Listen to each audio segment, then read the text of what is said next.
For nearly 5,000 years, the scorching sands of the Iraqi desert have held relics of the oldest known civilization, the Sumerian.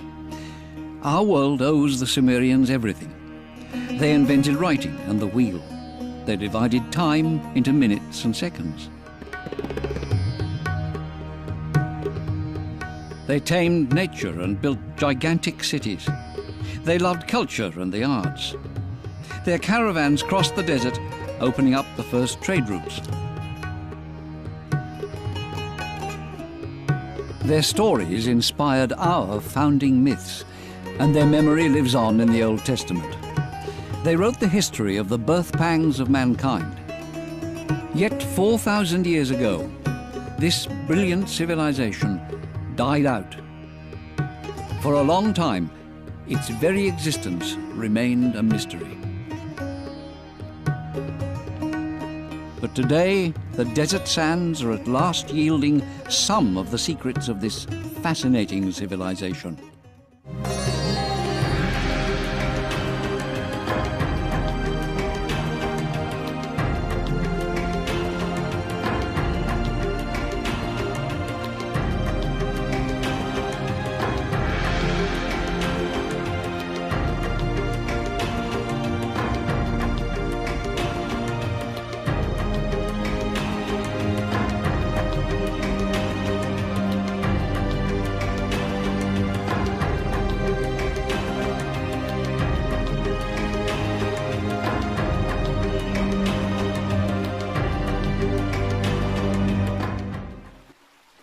And a river went out of Eden to water the garden, and from thence it was parted, and became into 4 heads.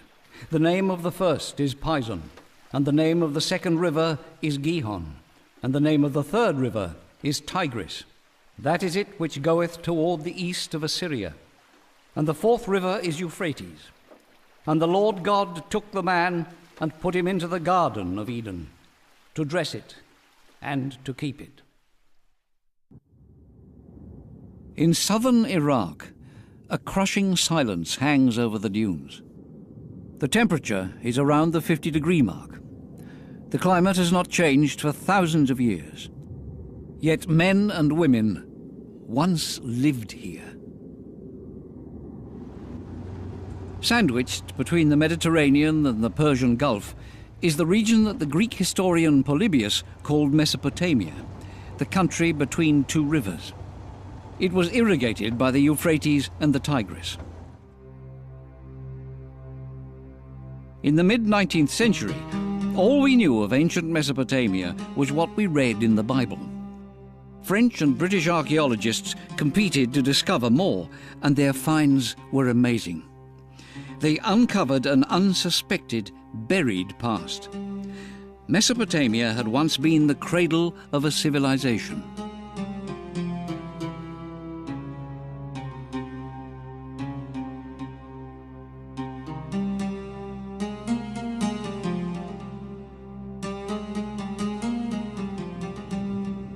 But what was so special about these finds?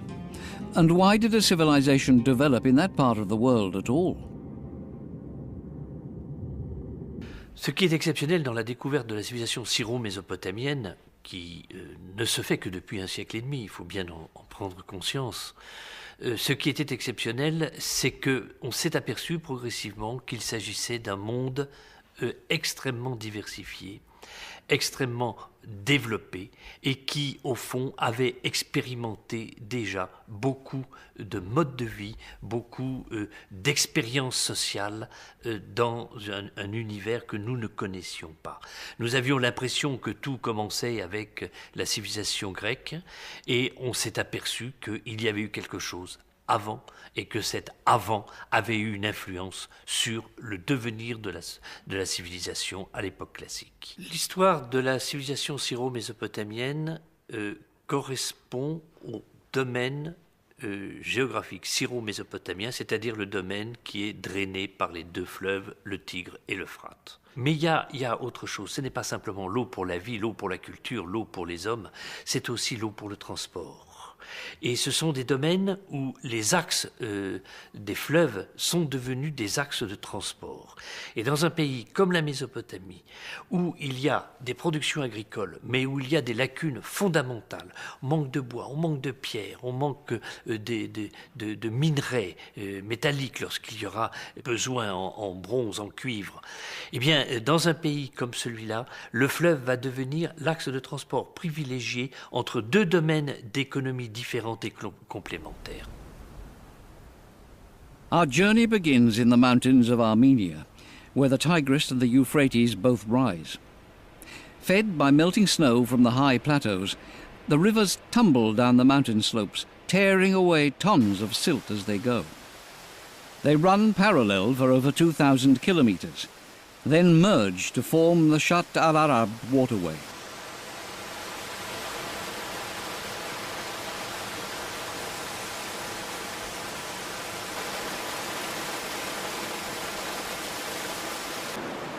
The rivers are calmer in the wide desert plains to the south. They deposit fertile soil all the way to the Persian Gulf.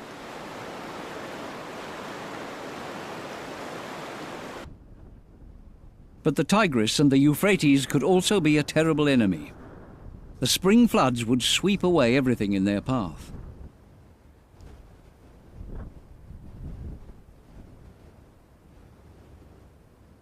How were people able to settle a land that was so vulnerable to the whims of nature? That question takes us to Baghdad, the Iraqi capital on the banks of the Tigris.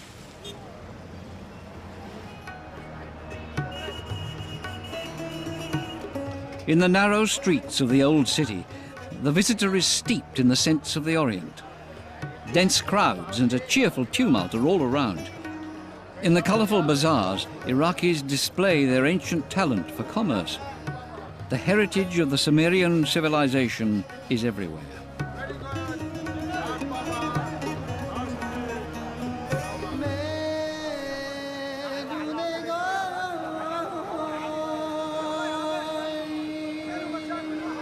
The markets have sold the same varieties of fruit and vegetables for thousands of years. In the cool of the arcades, you can buy pomegranates from northern Iraq and the yogurt that the Mesopotamians were specially fond of. On street corners, there are earthenware pots of drinking water. The water beads on the surface of the jar and, in evaporating, keeps the water within cool. A Sumerian invention 5,000 years old. But who were the Sumerians? Where did they come from?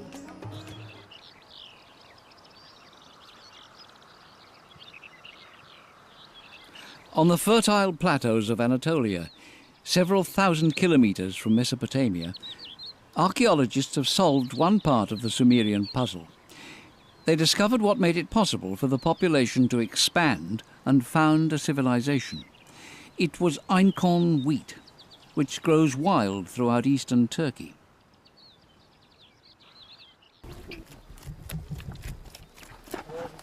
People have lived in this fertile region at the crossroads of great migration routes since time immemorial. Tribes of hunter-gatherers found everything here that they needed for their survival. The Kurds keep up the age-old traditions. Every day the women cook such ekmeği, a wheat pancake that forms the whole family's staple diet.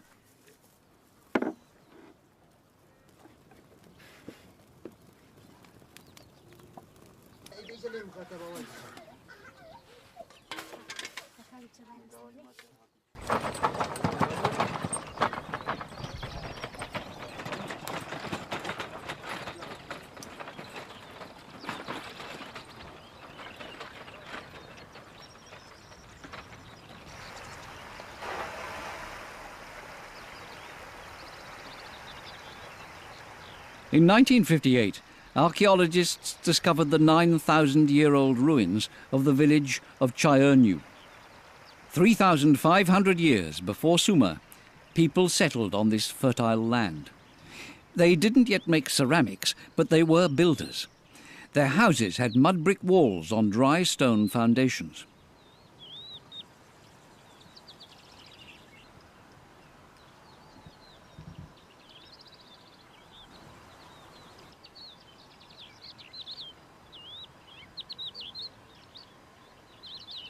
One day, the people of Chaionu made a discovery that would change the world.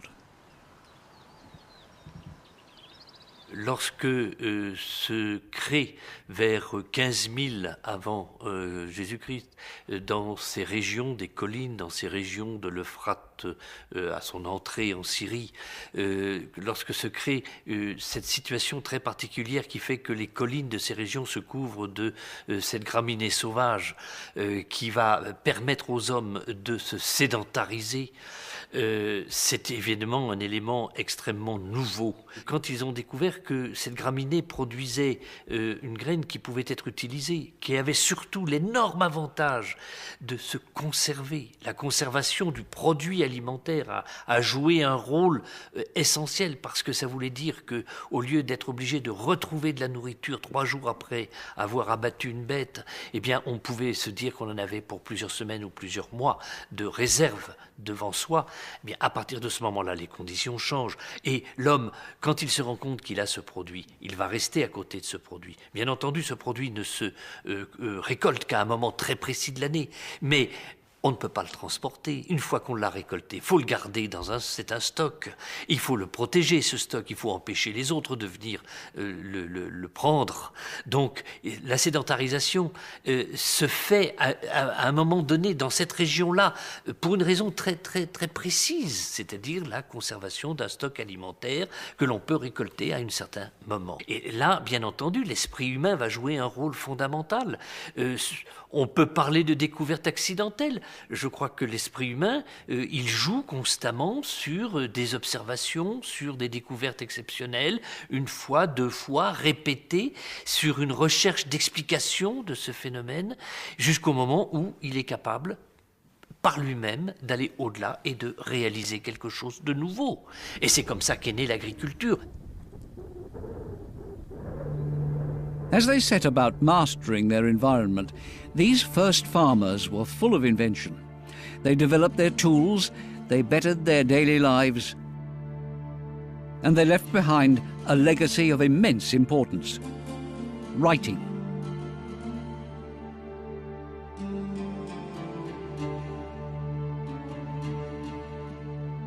Cereals were the main source of wealth for the Sumerian civilization. This alabaster vase, more than a metre high, depicts the Sumerians' gratitude towards nature. It also expresses their religious fervour.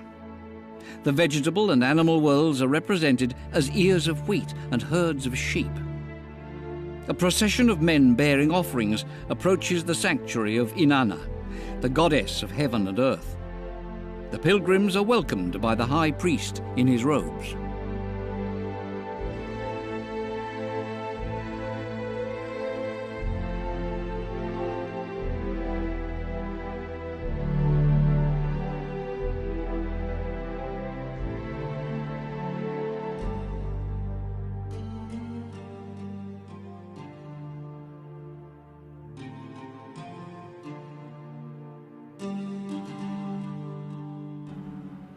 Thanks to these successes in agriculture, the population grew.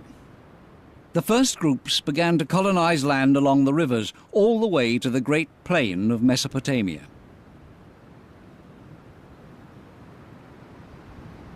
The main preoccupation of the farmers was finding ways to boost their production of crops. This clay tablet shows a device for more economical sowing. The seeds are deposited via a funnel that ensures regular, even distribution in the furrows.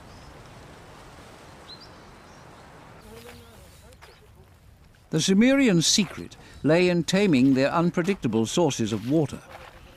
For in Mesopotamia, the balance between man and nature could easily tip against man. To take control of their water, the Sumerians invented the wheel, and they dug hundreds of kilometers of irrigation canals, reservoirs and dams. Irrigation was the mainstay of the Sumerian civilization.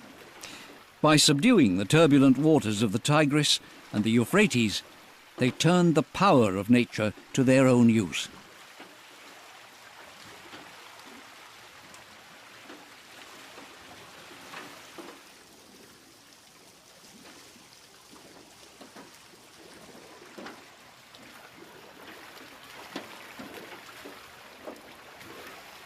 The farmers reaped the benefits with bountiful crops from hundreds of thousands of hectares of fertilized land.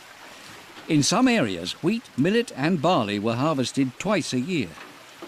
In the oases along the irrigation canals, millions of palm trees grew as far as the eye could see.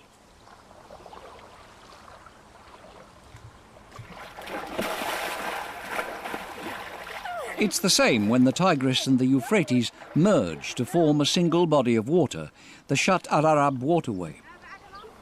On each side of the Shatt al-Arab, an agricultural province prospers thanks to the bountiful water from the two great rivers. Only barges can reach the heart of this maze of tall reeds. The Sumerians built fishing villages here. The people still live as their ancestors did. They still build reed huts, just like the ones seen in ancient bas-reliefs.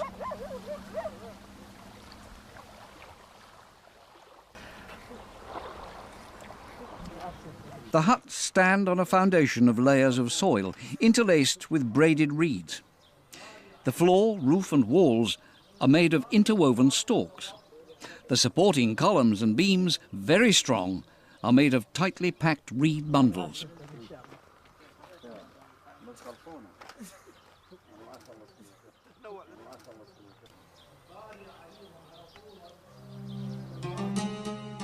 "5,000 years ago, 40,000 fishermen and farmers, an entire people, lived in the marshland around the port city of Ur. In their frail reed boats, they had made a huge area habitable, 1 meter at a time.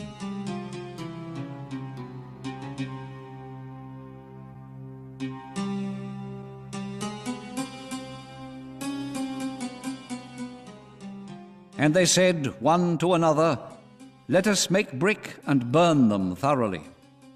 And they had brick for stone, and slime had they for mortar. And they said, 'Let us build us a city and a tower, whose top may reach unto heaven.'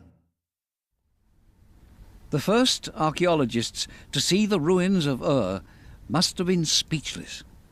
Before them lay narrow streets, squares, and the remains of houses, granaries and temples. 5,000 years ago, when Western Europe was still in the Stone Age, this was a city of 34,000 people. When they built cities like Ur, the Mesopotamians were shaping the world in their own image. La transformation du monde, de l'environnement par les habitants de la Mésopotamie est un phénomène fondamental. Ils ne se sont pas simplement contentés de créer des villages, ils ont implanté des zones de culture. Par la suite, à l'époque des villes, ils ne se sont pas contentés de laisser pousser des villes, ils ont aménagé la région. Et le mode de vie qu'ils ont développé était un mode de vie de domination de la nature. Et ça, c'est quelque chose de tout à fait étonnant qu'on ne pense pas toujours. Ils ont dominé leur nature pour arriver à la mettre au service de leur survie. Made to last, with fired bricks covered in tar, the ziggurat of Ur is impressive. It's estimated that it took 1,500 men, 5 years, just to build its base. Farmers up to 20 kilometers away could see the house of their god. Drawings done by the British archaeologist Leonard Woolley in the early 20th century help us imagine what Ur looked like 4,000 years ago.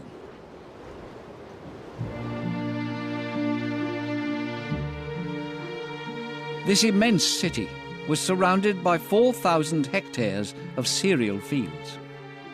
Traders from the Persian Gulf sailed into its harbour and exported food to the Arabian Peninsula, several thousand kilometres away. The daily life of the city centred on the temple, where the people prayed and political and economic decisions were taken.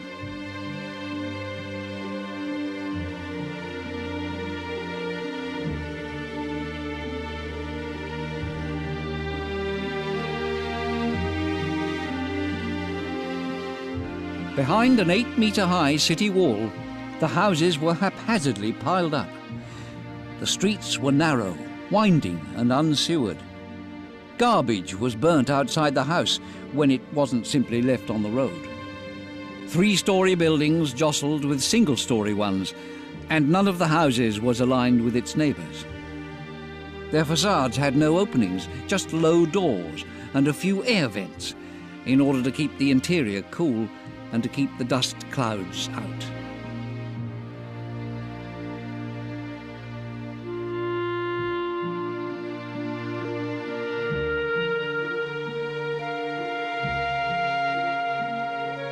For a long time, little was known of life in Ur. Leonard Woolley had spent years excavating the ruins when, in 1926, he discovered what was dubbed the Death Pit.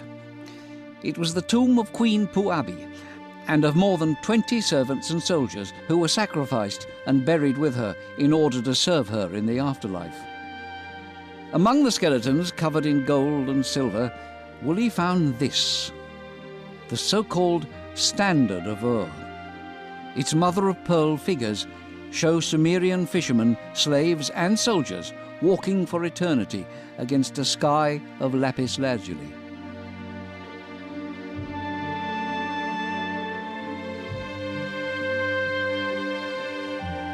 Like stills from a movie, its amazingly detailed panels show war chariots crushing the enemy.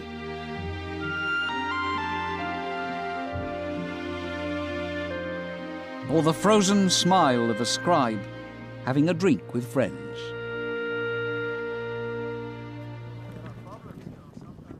In the arid desert that now surrounds the site, the traces of the past are still visible.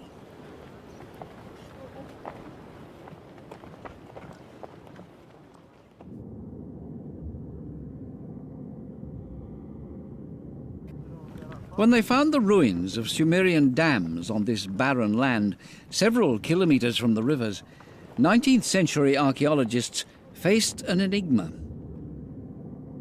How had people lived in this desert, so far from the source of water?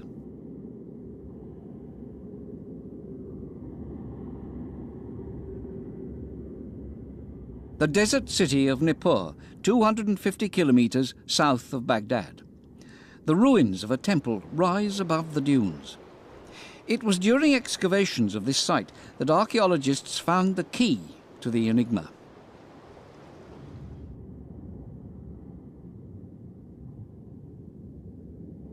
This clay tablet is a map of Nippur. It shows the exact locations of the temple and the city wall. The Euphrates ran to the west of the wall. It had been diverted to supply the city with water.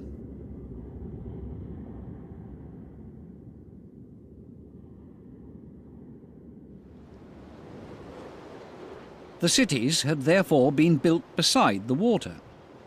But changes in landform and the sheer force of the floodwaters changed the course of the rivers. Satellite images help us reconstruct the map of this part of the world as it was 5,000 years ago. Nippur, Uruk, Gisu and Ur, the main cities of the Summerian civilization, evolved in a vastly different landscape. At that time, the Tigris and the Euphrates ran through much of Mesopotamia as a single river. They separated only downstream from Nippur.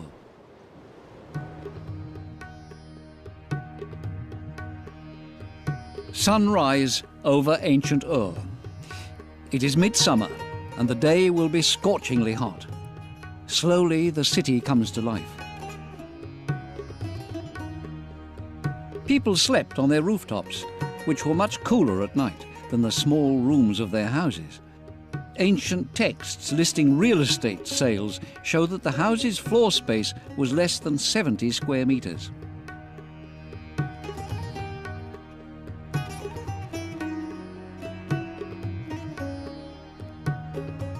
In the early morning, people come onto the streets.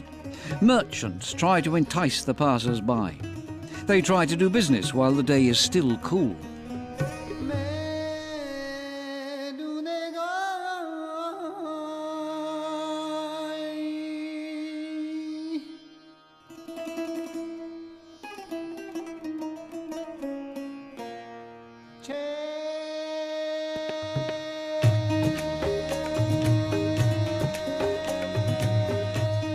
In the courtyards of some houses, men relax and drink beer through straws.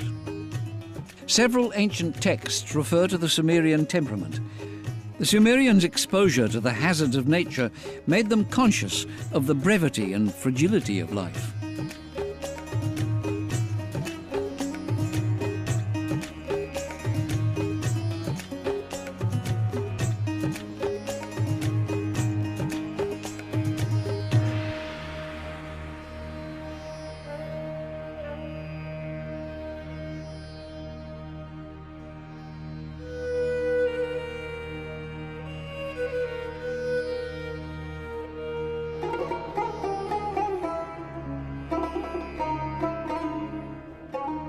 In the streets, men often wear konaks, wrap-around sheepskin skirts that go from the waist to the knees or ankles, depending on the season and fashion. The wives of dignitaries wear colourful, lighter garments. Both men and women wear jewellery, earrings, bracelets and necklaces. Archaeologists have discovered that forgers operating in the walled city could replicate gold and turquoise. People who couldn't afford real jewellery could buy and wear fancy fakes. This neighbourhood was home to merchants, shopkeepers and traders. The homes of the scribes, masons and carpenters and the slaves' houses were all within a short distance of the temple.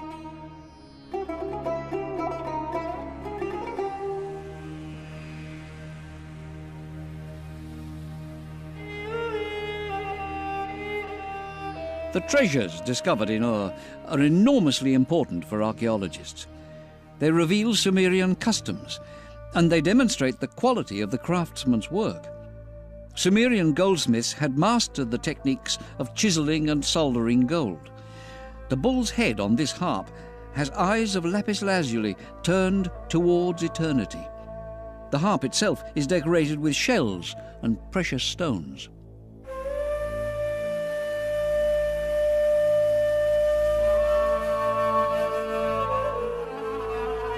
For their last journey with their queen, the servants wore a spectacular diadem of gold bands and precious stones.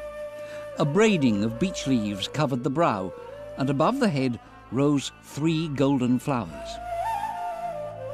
The gold, used also in cups and ceremonial weapons, as well as the lapis lazuli and turquoise, all came from the east.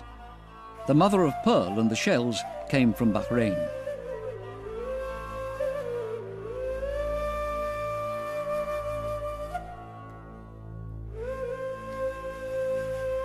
The raw material used to make this billy goat shows how prosperous Ur was and how thriving its trade.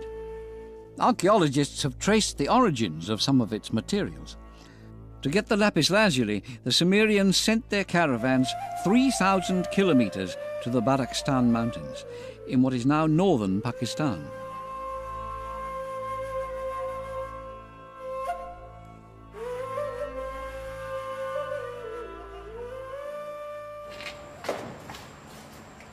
Peshawar, the merchant city in northern Pakistan.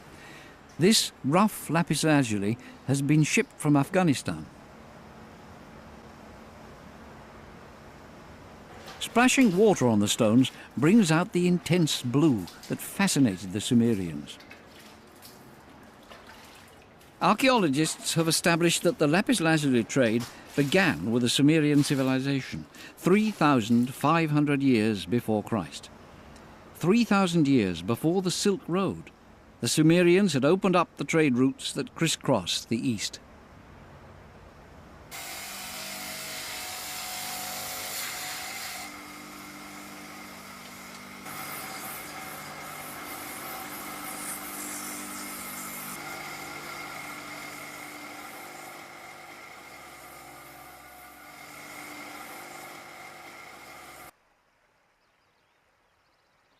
With the development of trade, the Sumerians invented the concept of the contract. Cylindrical stone seals were carved and finally engraved with a negative bas-relief. When a contract was entered into, or goods needed to be identified, the cylinder was rolled in clay. The mark it left on the clay sealed the transaction.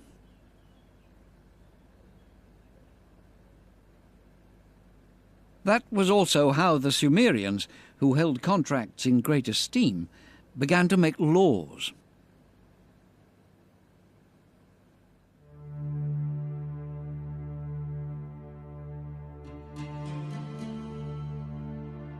Very few legal texts from the Sumerian period have been found, but in the early 20th century, in the Persian city of Susa, archaeologists discovered the stone of Hammurabi, king of Babylon. It had been seized as a trophy by the Elamites, who went on a rampage through Mesopotamia in the 12th century BC. Hammurabi had the legal code that bears his name drawn up in 1694 BC. It enshrined all of Sumeria's laws, and all 282 articles were carved on the stone. They mostly relate to aspects of everyday life, to commercial transactions, marriages, and inheritances. As a judge, the king ordered investigations, protected the people from abuse by officials, and oversaw great public works. The Code of Hammurabi proves that the Sumerians were precursors in many areas. On the back of the stone, Article 196 warns, "An eye for an eye," a principle repeated in the Law of Moses.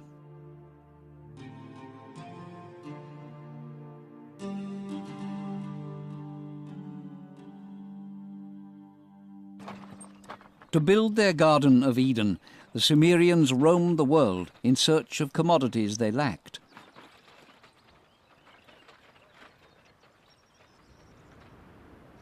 For example, there was no wood in the Mesopotamian desert. To get this rare commodity, which they used exclusively as a building material, the Sumerians ventured to Syria, Turkey, and the mountains of Lebanon.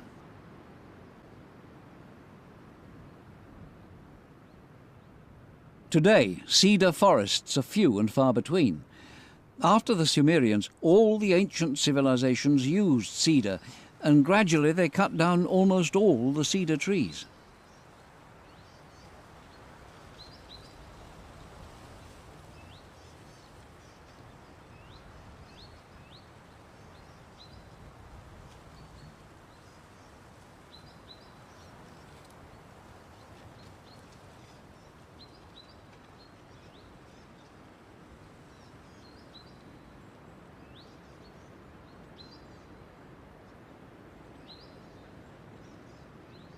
Legend has it that some cedars are over 4,000 years old and grew in civilizations now vanished. They could testify to the efforts of the Sumerians.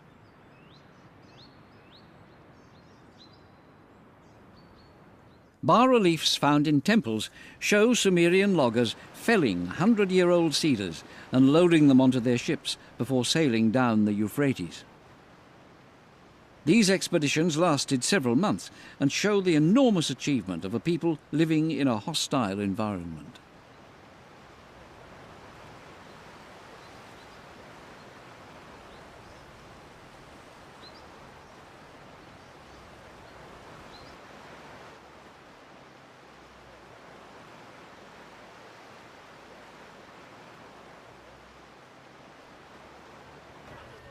Some discoveries made by the Sumerians 5,000 years ago are still used by Iraqis today.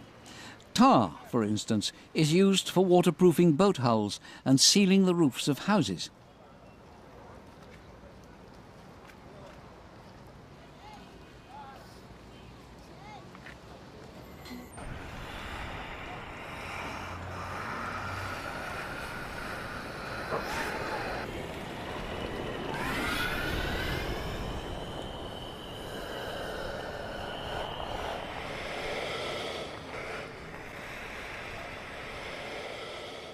This is Hate, a small town on the banks of the Euphrates, 600 kilometers from the Sumerian cities.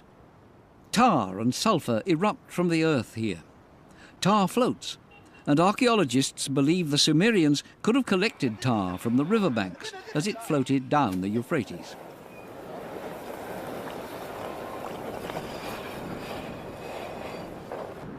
The people of Hate still collect tar by methods that haven't changed for thousands of years. Before taking the tar out of the water, you have to coat your hands in sand.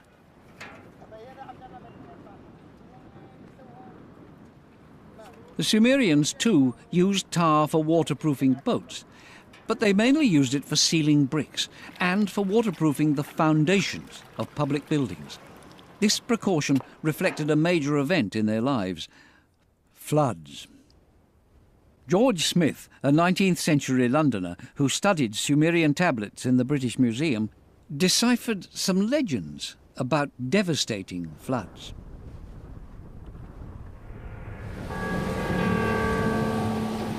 The wickedness of men so displeased Enlil, the supreme god, that he decided to swallow man up in a huge flood.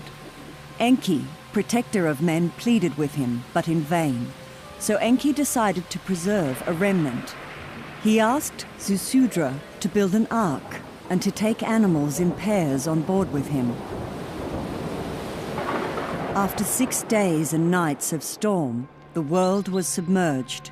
On the 7th day, the storm abated. Zusudra released a dove that, finding no resting place, returned to him. On the 8th day, he released a raven that never returned. Mankind was saved.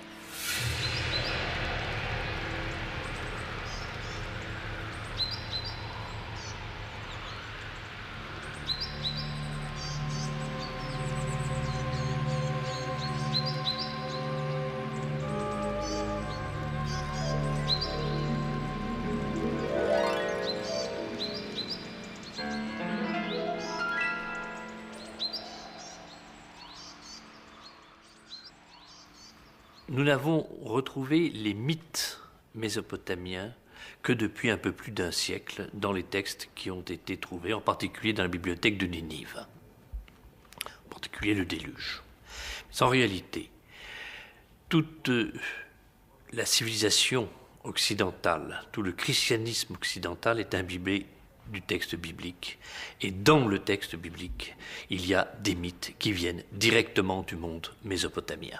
Et toute l'histoire du christianisme occidental est dominée par ces mythes, compris ou pas compris, réinterprétés bien souvent, pas sentis peut-être dans la signification profonde que leur accordaient les habitants de la Mésopotamie. Mais ces mythes sont là et ils nous ont complètement imprégnés.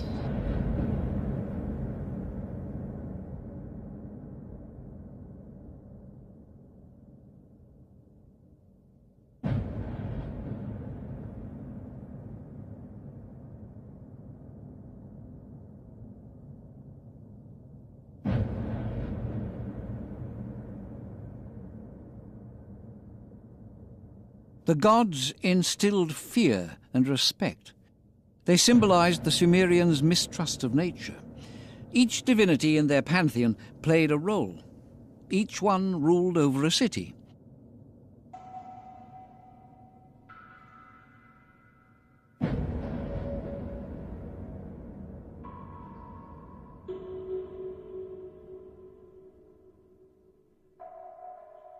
Enlil, god of wind, ruled over air and earth in the city of Nippur.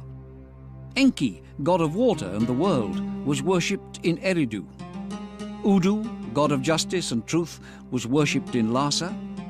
Inanna, known to the Babylonians as the fertility goddess Ishtar, was worshipped in Uruk. She inspired both love and war. To the Greeks, she was Aphrodite, and to the Romans, Venus. The smooth curves of this alabaster statue reflect the skill of the Sumerian artists. Their art and their religious devotion are highlighted by the statue's finish and their expressive faces.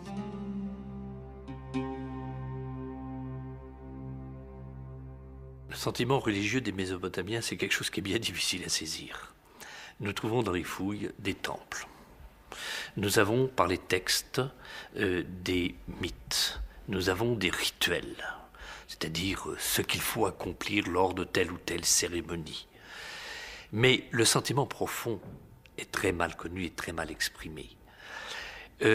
Il y a dans l'univers mésopotamien un concept très général de puissance divine. Il y a des forces, et l'homme est au service de ces forces, et il doit, faire avec elles, il doit composer avec elles. Cette religion est une religion de l'homme au service du Dieu. Ce service, c'est quoi? C'est assurer son existence au quotidien, c'est lui donner à manger, lui donner à boire au cours des repas de chaque journée, c'est de le vêtir avec des beaux vêtements. Alors il s'agit évidemment de sa statue, de mettre des colliers, de les enlever, de changer selon les jours. Puis de temps en temps, on sort le Dieu dans des grandes fêtes, on le promène à travers la ville, il va faire des séjours ailleurs, puis il revient dans son temple. Si nous regardons les faits tels que nous les connaissons, la religion mésopotamienne, c'est à peu près ça. Prayer was part of daily life for the Sumerians. The upkeep and ceremonies of the temple required a large body of priests and other staff, and every day the faithful brought their offerings. The archives of the city of Uruk describe the daily meal of its four main gods as follows: 250 loaves of bread, 1,000 tarts, 50 sheep, 8 lambs, 2 oxen, and 1 calf. Celestial food that was offered to the gods and later fed the temple's 1,200 priests and staff. The scribes recorded the hopes of the Sumerians. In exchange for their devotion, their virtue, and their respect for the established order, the Sumerians hoped for eternal life in the next world. The never-ending struggle to tame nature made them conscious of the fragility of life and inspired their most beautiful myths.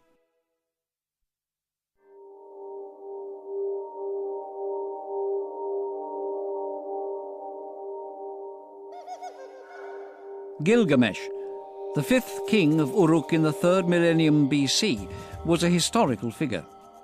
He was the Sumerians' hero, and the stories of his adventures were famous throughout Mesopotamia. They sum up the history of the Sumerian civilization. Gilgamesh was a just king and a great builder, who also challenged the gods. He tamed savages, and he went to the distant forest of fragrant cedar to confront the fire-eating monster Humbaba. During their fight, Gilgamesh cut off the monster's head. He returned to Uruk in triumph. To punish him, the goddess Inanna sent the celestial bull to destroy the city. The bull dried up the meadows and rivers and opened deep crevices into which people fell to their deaths.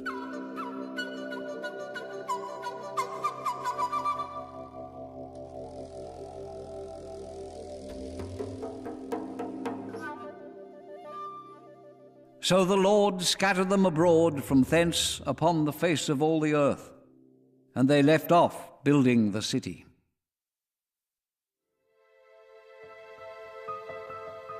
The Sumerians' vision was prophetic. After ruling Mesopotamia for 3,000 years, their civilization, attacked from all sides, collapsed. The pomp of their cities was over, and so was their influence. The irrigation canals gradually dried up. The walls of the houses collapsed. The temples themselves collapsed under the combined assault of the sun, the rain, and the wind. The clay of the bricks turned to dust, leaving only a shapeless mass above the dunes, the last vestiges of a civilization's grandeur.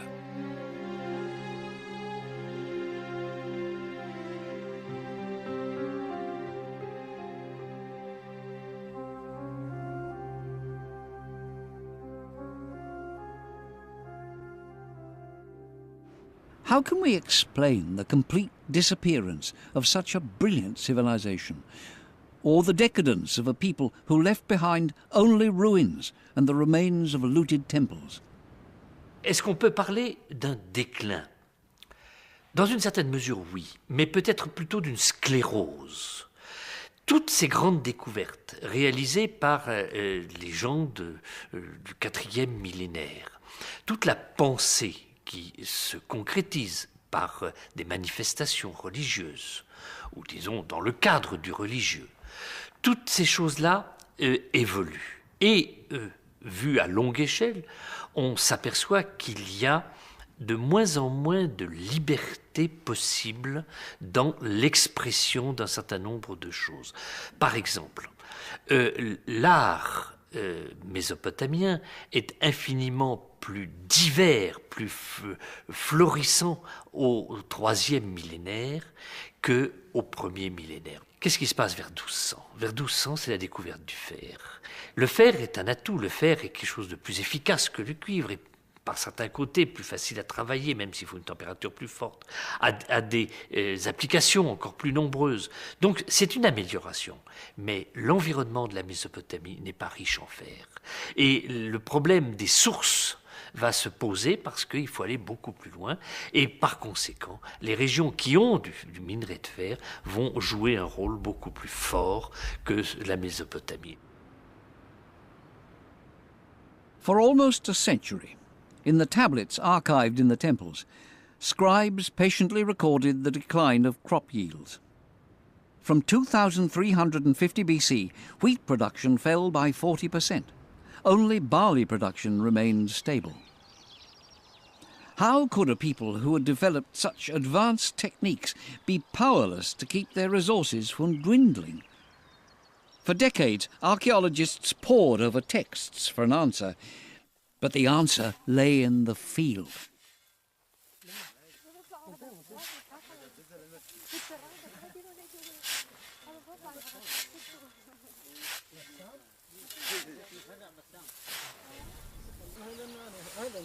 The irrigation system made the Sumerians powerful, but it also contributed to their destruction. As 3,000 years of irrigation water evaporated, the salt, buried deep in the land, rose to the surface. In the end, a white cover of salt, hardened by the sun, made the soil sterile, and the wheat could no longer grow. The local people are still plagued by this problem today. In some areas, the earth is cracked. It resembles uncultivated desert.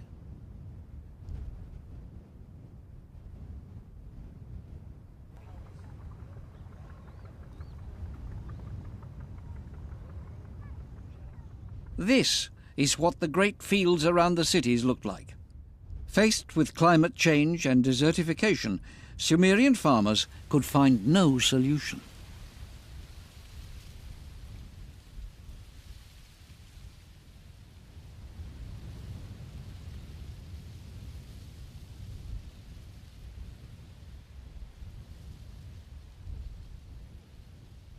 But can one speak of the decline of a civilization? Parler d'un déclin n'est pas correct. C'est une puissance qui s'est développée et une civilisation qui est arrivée au fond à son terme en donnant des produits superbes. Et alors ces produits, cette pensée, elle ne va pas périr. C'est une pensée qui va être transmise. Les Grecs, les Perses, qui sont eux-mêmes des gens très cultivés, comme les gens de la Mésopotamie de l'époque, enfin certaines catégories, certaines élites, vont transmettre leur science, transmettre leur savoir. Et ceci va se faire en particulier par l'Anatolie, en direction du monde grec. Et par le monde grec, ça va se retrouver dans la Méditerranée. Et tout le bassin méditerranéen va hériter de cette civilisation mésopotamienne, mais sans pouvoir faire une référence absolue aux formes mêmes de cette civilisation mésopotamienne. The weakened Sumerian cities were unable to face the economic competition from the large cities to the north of Mesopotamia. Other civilizations, inspired by the Sumerian example, planted their standards on the conquered land. By 2004 BC, Sumer was finished. The Assyrians dominated Mesopotamia. The epic of Babylon could now begin. Beneath the pitiless sun, the Sumerians' wealth returned to the dust. It's their story that the Bible tells. Like the builders of the Tower of Babel, the men and women of Sumer were scattered upon the face of all the earth. The water the Sumerians feared brought on their destruction. Having controlled the floods of the Tigris and the Euphrates, having drawn their life force from their waters, the Sumerians were swept away by history and disappeared. They left mankind the legacy of their wealth, traces of their creative genius, and a sense of the extraordinary fragility of civilizations.